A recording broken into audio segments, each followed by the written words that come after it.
अमर जैदी जी, इस केस में अब सुप्रीम कोर्ट की एंट्री भी हो गई है। हाई कोर्ट से तो परिवार को रिलीफ मिला ही, दोबारा पोस्टमार्टम के लिए हाई कोर्ट ने परमिशन दे दिया। सुप्रीम कोर्ट ने सो जी। वोटो लिया है। बहुत कम केसेस होते हैं जिसमें सुप्रीम कोर्ट स्वतः संज्ञान लेता है। ये मामला इतना बिल्कुल। ज्यादा हाईलाइट हो गया, 12 दिन हो चुके हैं, यही तक पता नहीं है कि ट्विशा के साथ क्या हुआ, ट्विशा की बॉडी किस तरीके से रखी गई। परिवार वाले बार बार कह रहे हैं कि उसे -80 में रखना चाहिए, वहां पर सिर्फ -4 में रखा गया है, रखने की कंडीशन सही नहीं है। तो सुप्रीम कोर्ट को एंट्री करनी पड़ रही है। अब सुप्रीम कोर्ट में मामला आया है, आपको लगता है कि अब परिवार पूरी तरह इस बात से सुनिश्चित हो पाएगा कि उन्हें इंसाफ मिलेगा? देखिए, ये तो सबसे अहम बात है कि परिवार को पूरी तरह से संतुष्टि हो और इंसाफ मिले। अब ट्विशा हमारे बीच नहीं रही है और अब तो सिर्फ यही है कि हम उनके लिए इंसाफ की बात कर सकते हैं। लेकिन जो एविडेंसेस मीडिया में भी है, जो सारी चीजें अगर आप या हम लोग सब मिलजोड़ कर भी बैठे तो हम सबको भी समझ में आता है कि ट्विशा के साथ क्या हुआ है। जिस तरह के उनकी बातचीत चल रही थी अपने परिवार वालों से, अपने माता पिता से और अपने दोस्तों से, और उसके अलावा वो जिस तरह से उनका पूरा वो दिन रहा, वो सैलून जाती हैं, मसाज लेती हैं, खुश नजर आती हैं, अपने आप को पैम्पर कर रही हैं। कोई अगर सुसाइडल टेंडेंसी में है तो ऑफ कोर्स वो अपने आप को ब्यूटी पार्लर में या सैलून में ले जाकर अपनी ब्यूटी केयर या हेयर केयर नहीं करेगा। वो इस तरह की हम सारी चीजें समझते हैं। और प्लस जो सर ने बात कही है वो ये कि जो रेजिस्टेंस रोक थी वो कहाँ है, अभी तक वो नहीं मिली है। पूरा जो क्राइम सीन था उसको पूरी तरह से डिस्ट्रॉय किया गया।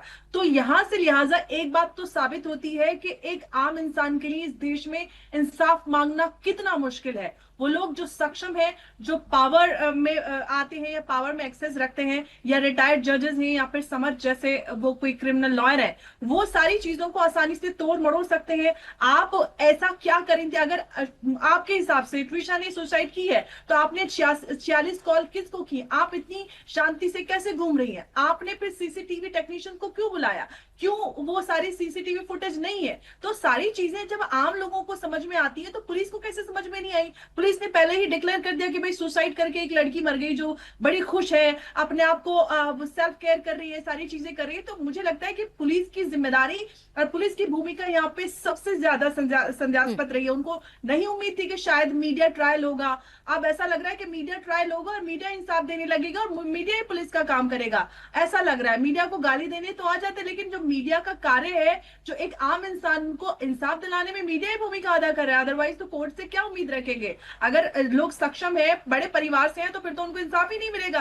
आम आम इंसान कहाँ जाएगा? और दर दर भटकती हैं आम बेटियां, क्योंकि हम लोग उन लोगों के लिए लड़ाई लड़ते हैं, आम भारत की महिलाओं के लिए। तो कितना मुश्किल इंसाफ हो गया। एक तो उनको कानून की जानकारी नहीं है, जिनको जानकारी नहीं है, जो उनके संरक्षण एक है, वही भक्षक बन जाएंगे। तो फिर बताइए भारत की बेटियां कहाँ जाएंगी? ठीक है अमर जी, कुछ तस्वीरें भी आ रही हैं। तस्वीरें में दिखाई दे रहा है कि ये एम्स भोपाल है जहां पर पोस्टमार्टम हो रहा है त्रिशा के शव का, और उस पोस्टमार्टम के बाहर जहां पर हो रहा है उसके बाहर ये तस्वीरें हैं। भोपाल एम्स के बाहर परिवार के लोग वहां पर हैं, परिवार के लोग मौजूद हैं। त्रिशा के पार्थिव शरीर को अंतिम संस्कार के लिए कुछ देर में लेकर जाया जाएगा, और वहां पर इस वक्त पुलिस भी सुरक्षा में तैनात है, परिवार के लोग वहां पर मौजूद हैं।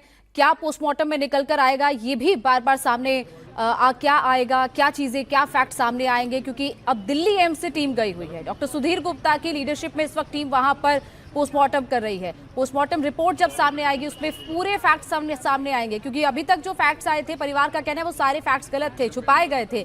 नैना, ट्विशा के बारे में भी जानना चाहेंगे कि ट्विशा किस तरीके से की इंसान थी, हंसमुख थी, क्योंकि जैसा उसमें दिखाई दे रहा है कि ब्यूटी पार्लर में गई, 3 घंटे तक वहां पर मसाज करवाया, हेड मसाज कराया।